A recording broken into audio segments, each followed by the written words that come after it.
This time around, as you can see, crouching low over the bars and still in plenty of control. Perfect position on the bicycle. The aerodynamic shaped helmet is not moving. That's an indication while the rider's got his head up that he's still got plenty in reserve and he's riding a very controlled race. This Woods, time through, he'll have the bell.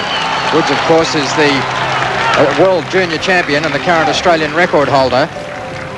And this has been a very strong performance by him in testing conditions, and the crowd sensing that he's well placed to put up a good showing here in the elimination rounds or the qualifying rounds of the individual pursuit. As he comes down now, his personal best, his Australian record is 4 minutes 46.82 seconds, and he's gone through in 4 minutes of 49.51 seconds. Woods will start in the front straight, that's him on the right of the screen, and Wallace will start in the back straight. Sean Wallace, of course, was the opponent to Michael Grinder in Brisbane in the Commonwealth Games in that very, very exciting pursuit final when Turter was the rider who just pinched the gold medal from Sean Wallace right at the death knock in the very, very thrilling final. That's Sean Wallace in picture, Sean Wallace from Great Britain, and he's coming around to the home stretch to complete his half lap, sits down in the saddle quite early, and there down the back straight is Dean Woods, the world junior champion, the 18-year-old from Wangaratta in Victoria, who's sweeping all before him in his entry into the open ranks. Dean Woods of Victoria in Australia is going to go through to the next round by defeating Sean Wallace. Now, it's still important that he registers a fast time because times in this round are taken for next round seeding. So Woods has gone through with 1 lap to travel in 4 minutes and 20 seconds. Now, that's going to give him an excellent time. We can expect him to get round this last lap in something like 21, 22 seconds, and that's going to bring him right down there his personal best time with half a lap to go. Dean Woods down the back straight. The clock's still ticking away. It's up to 4:31, and this could be Dean Woods' personal best time. His personal best is about 4:42. He's coming down the line, not quite his personal best, but he's crossed in 4:43 under the Australian record and the fastest ride we've seen so far today.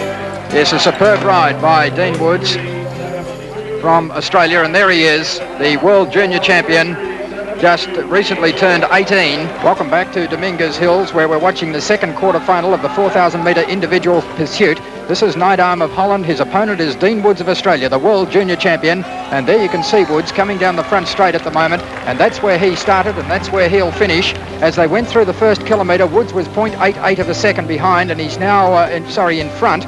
And he's increased that advantage to 1.5 seconds as he goes down the back straight. A crucial race here for Dean Woods, but he's putting up a very good performance after a brilliant ride this morning in the second round. And he's well on target at the moment to go through to the next round, the semi-final of the individual pursuit. At the bell lap, Dean Woods with 1 lap to cover to move into the semi-final, and he's going strong. In fact, he seems to be pulling out an extra effort. Charlie Walsh is just asking for a little bit more. He's asking to increase the tempo, and Woods maintaining that beautiful line as he goes into the back straight, through the flat part, down the back straight. He'll come back around the bottom of the curve with less than 100 metres left to ride now, and he's certainly got this quarter-final well and truly in his keeping. Dean Woods in 4:48.09, slower than the first quarter-final won by Harvey Nitz of the USA, but 4:48 will take Dean Woods through to the semi-final round. Well, that was a great ride by Dean Woods, showing experience beyond his years. He's just turned 18 in June this year. The world junior champion, the Australian record holder, a record that he set in the Australian Junior Championships, and he's earning the respect of the good crowd here at Dominguez Hills. The champion West Australian cyclist Steele Bishop is the current world professional pursuit champion, a title that he won in Zurich in 1983. So I guess it's an event that many Australians would be familiar with, particularly the cycling fraternity. And Bishop, of course, a great cyclist who has achieved magnificent things from Australia, which is not easy to do because of the remoteness of the country, its geographical location. There's Woods, the 18-year-old from Wangaratta in Victoria. He's being accompanied by Charlie Walsh, the Australian track coach. Walsh, in fact, will shortly position himself on the inside of the track to give Woods the instructions early in the race. Each rider is permitted one coach to coach from the inside of the track. Is there any chance, Dick, that Woods would concede that he couldn't beat Hegg? I don't believe so. I think Woods is at 18 years of age, wouldn't concede anyone as being his superior. He's been improving at such a rate that I don't think that he would have written off his chances, even though the performances of Steve Hegg in the first rounds would surely be intimidating, to say the least. I'm just wondering if he might adopt the same tactics and allow Hegg to run him down earlier in the race, conserve himself for the runoff for the bronze. Well, it's possible. Anything's possible. We're seeing a little bit of cat and mouse at the moment. In the background, you see Hegg now coming almost in a collision, coming to the start point where Woods has actually been on the bicycle and sitting there ready to start. Hegg has delayed his passage to his bicycle, just drops the road bike on which he's been warming up. Gee, this really is a battle of tactics here this morning, isn't it? We haven't seen this so far in the Olympic cycling program. If you've just joined us, we've just seen Leonard Harvey Nitz from the United States almost concede defeat to Rolf Goltz in the first semi-final, obviously to save himself for the runoff for third and fourth, but at the same time to make Goltz work hard so that his job against this man, the favoured #1 American rider, Steve Hegg, will be a more difficult one. And now we see Hegg employing these delaying tactics, obviously intended to upset the younger Australian rider in Dean Woods. Woods, of course, the world junior champion. Whether he wins a medal or not, this has been an outstanding performance by Woods to get through to the semi-finals of the Olympic competition, remembering that he is still a junior rider, just 18 years of age. And I think that's probably the reason that the American camp has deliberately left Woods sitting on the mark there, knowing that the younger rider would probably be getting increased nerves at this stage. Hegg, of course, is not an experienced rider, so he'd be obeying the instructions of Eddie Borsevich, who has done a remarkable job with the Americans over the last 5 years. Steve Hegg, in fact, has only been cycling for some 2 years, and it's incredible. He's another one that has made the transition from a champion skier. Could have almost gone to Yugoslavia in the Olympic ski team, but decided to stick with bicycles once he found that that seemed to be another passage to the Olympics. That's right. In fact, the winter of 1983-84 was the first winter in which Hegg gave up competitive skiing to tackle cycling seriously. So he really is a Johnny-come-lately on the international cycling scene, but hasn't he made an impression? He's an outstanding prospect and certainly the favoured American. Steve Hegg on the right of screen, Dean Woods on the left. They will shortly get the international command to get ready. That is, of course, in French, and not so much the words, but the cadence of the start is all important. The gun should immediately follow the starter giving the instructions of Monsieur le Coureur, attention. I'm just wondering how long they can continue these tactics, Dick. They're messing around there. The American coach is finding all sorts of things to inspect on the bicycle. And I think this is just deliberately stretching out the start. He's already had one whistle from the commissaire to hurry up. Take a very courageous commissaire to disqualify an American here, I can tell you. Flags are up.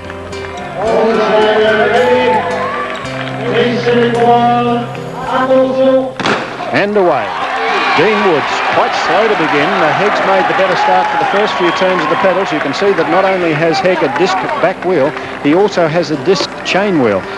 In the first round, Hegg rode a disc front wheel as well, but he did say that he found trouble with the gusting wind and therefore has opted for a spoke front wheel. There's Dean Woods coming around to complete his first lap and riding good line right round the bottom of the track with that disc back wheel. Let's see what sort of a difference it's making. In fact, I start to get the feeling that they both may be playing a little bit of a game here. The coach is giving Hegg the indication to just keep it steady. And I think in many ways Hegg might be choosing to try and leave Wood out there to make sure that the race does go its full distance, even though I do get the feeling both riders are conserving energy. They virtually decided that the result of the race is, has already been decided. The scene of the Olympic cycling competition. We still have no result on that sprint protest and the subsequent protest. But we are going to have a start in the race for the bronze medal in the 4,000 metres individual pursuit. And in this race, we have Dean Woods of Australia on the right of your screen, 18 years of age, from Wangaratta in Victoria, the world junior individual pursuit champion. And Woods is attempting to become the first Australian to win an Olympic cycling medal since Munich in 1972. His opponent is the very experienced American rider, Harvey Nitz. He's a veteran of 3 Olympic Games. He's won more US national titles than any other rider, totaling 11 in all, a former indoor speed skater and one of the stars of the American track team. So a big job in front of young Dean Woods of Australia, but he's ridden very courageously so far in this competition, and winning a bronze medal is not beyond him. Indeed, as we've indicated in the earlier rounds of the pursuit and the kilometre time trial have been a revelation in engineering so far as cycling is concerned. In this event, both riders are now going to be riding on a carbon fibre disc back wheel, which this is the first time in Olympic history that these have presented an appearance. In fact, the cost of outfitting the bicycles in future Olympics is going to be quite exorbitant. The development of this type of bicycle was reputed to be something like $38,000, and each wheel was going to cost something like $7,000 Australian. So it's a revolution, to say the least. That's Woods getting prepared on the right of the screen, and Nitz on the left. Interesting to see again, Dick, these delaying tactics being employed by the American team. Woods has been in the ready position for some time. Now the Americans are off the track, and we're set for a start in the race for the bronze medal in the 4,000 metres individual pursuit. Dean Woods versus Leonard Nitz. Both riders ready. Flags are raised. The international command to start given. And away. There's Harvey Nitz in the back straight. The distance is 12 laps, 4 kilometres, 12 laps of this 333-metre circuit, and the riders both stay out of the saddle to gain their speed before settling down into the rhythm they hope will take them to a medal. There's Woods down the back straight. We'll pick up the first lap. The Americans have been traditionally slower to begin in these races than the other riders, so let's see as they come around whether Woods has gained the advantage. It looks like he may be slightly in advance of Nitz, yes, nearly half a second in advance of Nitz. But Nitz has shown the ability to come back later in the later stages of the race.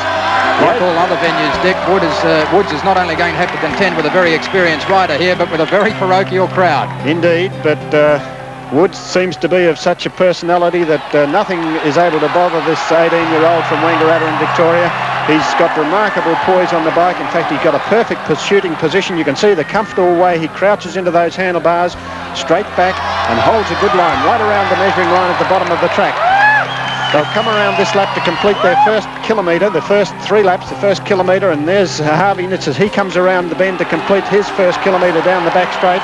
In the finishing straight, Woods has gone through, and he's gone through 1.5 seconds in advance of Nitz, and it's looking good for a bronze medal. This is a very strong performance, a very strong opening by Dean Woods of Australia. Interesting to look at these revolutionary advancements in the bike. One of our American colleagues was suggesting that perhaps it won't be long before the Australians come up with a winged wheel. But Dean Woods certainly displaying 2 of them at the moment. He's leading Harvey Nitz as he comes down with some 8 laps left to ride, and he's got a lead of 1.13 seconds over the American Leonard Harvey Nitz. Now the test is whether he can judge his pace to maintain this lead, because the Americans are very fast finishers. The lead is now down to 0.89 of a second on that odd half lap, and the wind blowing across the track, so there's very little difference between the directions. Woods is going to come down as Nitz is gradually reeling him back. It's out to 1.05, so it looks like that last half lap was a little deceiving. There's Nitz coming down on his odd half lap as Woods goes down the back straight with 2 kilometres to travel. They're almost going to be reaching the halfway point.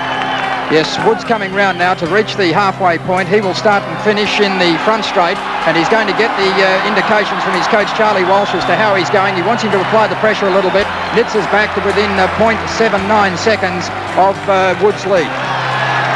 A streamlined Leonard Harvey Nitz down the finishing straight as Woods goes down the back straight, keeping good line. The wheel positioned right on that bottom black measuring line. Nitz also in good technique, holding down low on the track, taking the shortest possible way home. Let's look at the split. It's still over half a second, 0.60, and now the test really goes on the 18-year-old from Wangaratta. This is the trying time in international competition to be able to hold that advantage for these last 4 laps. A great performance here from Dean Woods. He's increased his lead slightly. He's gone out to 0.67 of a second, a lead over Harvey Nitz of the United States in this race for the bronze medal in the 4,000 metres individual pursuit. And it's now half a second as they come round with 3 laps left to ride. Yes, in fact, he looks to me to be actually opening up the lead slightly. Now, has Nitz blown? Because Woods has gone through half a second and Nitz is not looking too comfortable. Perhaps I'm getting a little optimistic because the pressure's really on. Times really don't matter, of course. It's the rider that completes his distance first, and Nitz is coming back. It's down to 0.21 seconds, and the pressure's really on the young Australian. 2.5 laps to go in the ride-off for the bronze medal in the 4,000 metres individual pursuit. I think Nitz may well have taken the lead. No, he hasn't, but he's down to 9/100ths of a second. That's all he trails Dean Woods of Australia by. Woods holding a very slender lead in the closing stages of the ride-off for the bronze medal in the 4,000 metres individual pursuit. And now Nitz is in front. Nitz has taken the lead, and the pressure's really on the young Australian to come back. Now, Turner did it, but this is a much more difficult task for the bronze medal. Nitz has taken the lead by 0.26 seconds. Can young Dean Woods come back from there? Well, it'll take a strong and courageous performance for Woods to get out of this little hole that he's fallen into. The Australian coach, Charlie Walsh, urging him on as he goes through the front straight. 1 lap left to ride in this, the ride-off for the bronze medal in the 4,000 metres individual pursuit. Woods trailing narrowly. Nitz of the United States is the leader, and they've got half a lap left to ride. Dean Woods on his last bend had just come up the finishing straight, but it's looking like Nitz is going to take the bronze medal. Nitz comes into the finishing straight to take out the bronze medal by the narrowest of margins. 5/100ths of a second. 5/100ths of a second that Dean Woods has failed to take the bronze medal. A great ride by Leonard Harvey Nitz of the United States. He came from behind in the early stages of the race and has snatched the bronze medal, literally snatched it from Dean Woods. But what a magnificent ride by the 18-year-old Australian. He took the initiative early in the race. That's Leonard Harvey Nitz, the winner of the bronze medal in the 4,000 metres individual pursuit. But Woods took the initiative early in the race. He wasn't overawed by the occasion, just 18 years of age. He then relinquished the lead in the latter stages of the race, but he came back very strongly in the last half lap to get within 5/100ths of a second of Leonard Harvey Nitz of the United States. And there is absolutely no doubt, Dick Plug, that we have an international performer of some outstanding calibre on our hands in Dean Woods. Heartbreaking, really. If you know what 5/100ths of a second looks like, you're a better man than I. Just confirming the result, the Americans continuing their sweep of the cycling. Hegg of USA picking up the gold, Goltz of West Germany the silver, and Nitz of America picking up the bronze. And as they said, no doubt that young Dean Woods is a star of the future. We're going to talk to him now. Graham McNeice caught up with him at the Olympic Village. Thanks very much, Charles. Well, earlier today, Australia marvelled at the magnificent performance by this young man, Dean Woods, in coming within 0.05 seconds in winning the bronze medal for the 4,000 metres individual pursuit. Dean Woods, a magnificent performance. Firstly, commiserations in not getting the bronze medal, but at the same time, a great effort. Yes, thank you very much. It was, thought I went pretty well, but coming that close to a bronze medal, it's a little bit disappointing. What was your plan of attack? Well, just to set a fairly fast pace at the start, and then try to hold it as long as I could and finish as fast as I could. And just wasn't quite fast enough. You actually led time-wise for the majority of the race until virtually, I think it was about the last 2 or 3 laps, and then he started to peg you back, take the lead, and he actually raced to a clear lead in the last lap, but you came back again. Yeah, that's where, you know, you head down and you really backside up and really grind into it. And about 3 laps to go, that's when your legs are just about to snap, kind of thing. And I just put my head down and just went as hard as I could. Dean, you're only 18 years of age. You're still the junior world champion. That adds more merit to the performance today. Yes, I go to France next Monday to defend my title there. How far is 0.05 of a second? Well, how do they measure that? The coach, usually travelling at that speed, for a second it's usually about 17 metres. And they calculated it out. It was something around about 9 inches or something. 9 inches. That's incredible to think that you're going such incredible speeds after 4,000 metres. Yeah, so I suppose it's just like running, you know, long distance or sprinting.